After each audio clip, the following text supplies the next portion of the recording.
हजरात, जंग बढ़ने वाली है। आप ईद की तैयारी खूब कीजिए, लेकिन खबर भी सुन लीजिए।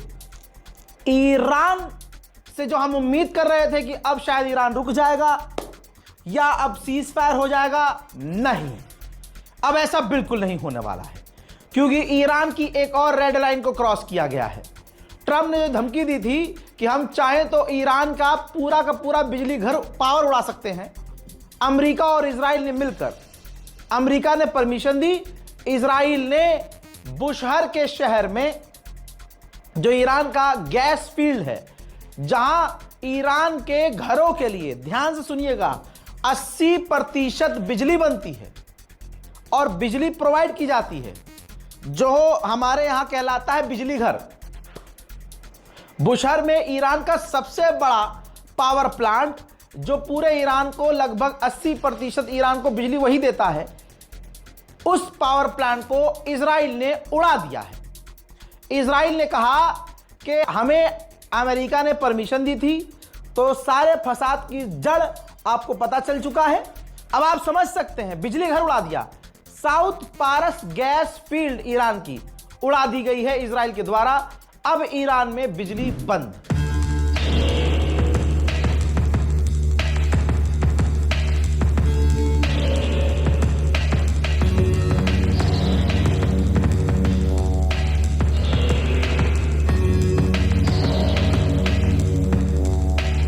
मेरे दोस्तों, अब इसके बाद ईरान क्या बेवकूफ है? चुप रहेगा ईरान? तुम उसके लीडरों को मार रहे हो, टॉप लीडर्स को मार रहे हो, और फिर उसकी बिजली को, मतलब जनता को परेशान कर रहे हो, जनता को टारगेट कर रहे हो। आ गया ना शैतान बाहर। यही अमेरिका इजराइल क्या कह रहे हैं कि ईरान के लोग बाहर आए, प्रदर्शन करें और अपना देश, ये आजादी है। हजरत मोहतरम, ईरान भी शांत कैसे रहेगा?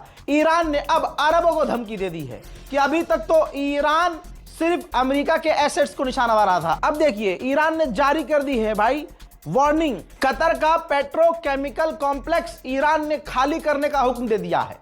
इतना ही नहीं, ये देखिए कतर का है, किसी और का नहीं, अमेरिका का नहीं है। इसके बाद सऊदी की रिफाइनरी को उड़ाने की धमकी दे दी और खाली करने को ईरान ने कह दिया है। इसके बाद कतर की रिफाइनरी का मैप जारी कर दिया और ईरान ने खाली करने का हुक्म दे दिया है। उधर सऊदी अरब का, ये देखिए, सऊदी अरब का जुबैल पेट्रोकेमिकल प्लांट ईरान ने धमकी दी है, उड़ाएंगे। उसके बाद भाई ये यूएई के गैस फील्ड का मैप जारी किया ईरान ने, कहा इसको भी तबाह कर देंगे।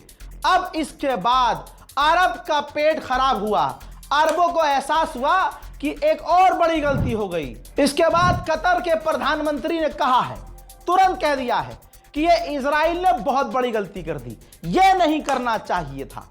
जी हां, कतर के प्रधानमंत्री, और ये कोई सुअर की जात समझ नहीं रही, ये अरब हराम के पिल्ले समझ नहीं रहे कि इजराइल अमेरिका तुम्हारी कोई फिक्र नहीं करते। वो तो चाहते हैं कि ईरान तुम्हें भी तबाह करे, एक भाई से लड़ जाए और अमेरिका इजराइल को कुछ करना ना पड़े।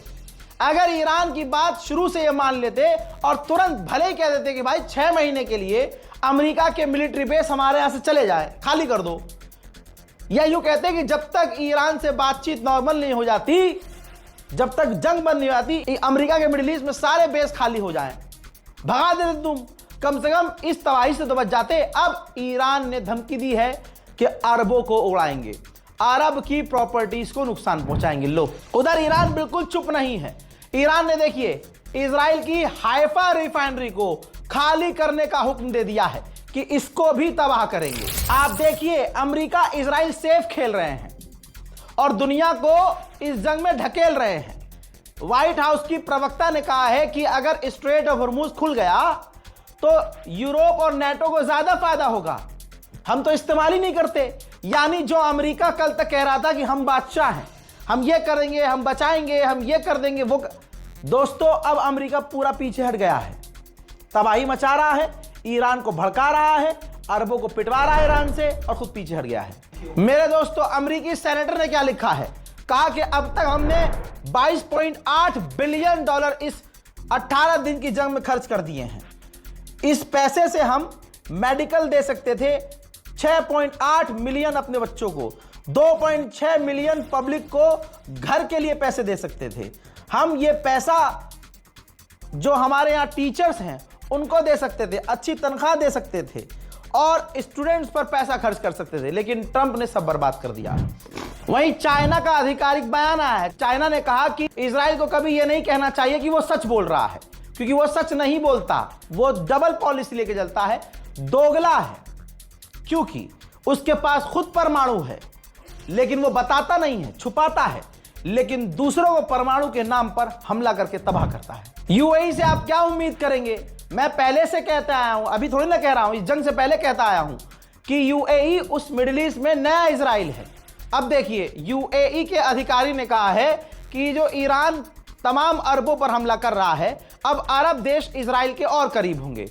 यह कोई नई बात नहीं है, पूरी दुनिया के मुसलमान जानते हैं कि तुम सुअर की जात पहले से यहूदी औरतों के साथ सोते हो। तुम्हारी चार जो औरत होती हैं, एक अरब की होती है, एक अमेरिका की होती है और दो तुम यहूदी पकड़ते हो। सबको तुम्हारे हरामीपने का सारा कच्चा चिट्टा मालूम है। और यूएई पहले से सूडान में क्या कर रहा था सबको मालूम है। यूएई यमन में क्या करने वाला था सऊदी अरब को भी मालूम है। तुम उस इलाके में सऊदी अरब से ऊपर निकलना चाह रहे थे। इसी बात पर जंग होते होते सऊदी अरब और यूएई की रुकी है। दुनिया जानती है कि अरब किसी के सगे नहीं है। नेटो के तमाम देशों ने मुंह में मुद्द दिया है अमेरिका के, लेकिन हालत इतनी खराब है, गलती पे गलती कर रहा है, फिर भीख दोबारा से मांगी है। अमेरिका ने नेटो से कहा है कि स्ट्रेट ऑफ हॉर्मुज खुलवाने में मदद करें। होना अब यह चाहिए कि ईरान के पास जितनी ताकत है अब सब ताकत खोल दे। अगर तुमने सोच ही लिया है कि अब शहादत देनी है तो ढंग से दो, और अब ऐसे हमले करने चाहिए कि अब अरब की औकात अरब को याद आ जाए। और ये स्ट्रेट ऑफ हॉर्मुज है ना, ये ईरान के ही कंट्रोल में रहना चाहिए। भाई भारत तो दोस्त है, मोदी जी कह रहे हैं कि भाई, मोदी जी अब लोगों से कहलवा रहे हैं कि कहो हम तो दोस्त हैं। तो चाइना के टैंकर निकल रहे हैं, भारत के भी टैंकर निकल रहे हैं और कुछ और देशों के टैंकर निकल रहे हैं। जैसा ईरान ने पहले कहा है कि हम अपने दुश्मन के टैंकर नहीं निकलने देंगे, ईरान उस पर पक्का रहे। इस रिपोर्ट को शेयर कीजिएगा, दुआओं में याद रखिएगा। जय हिंद।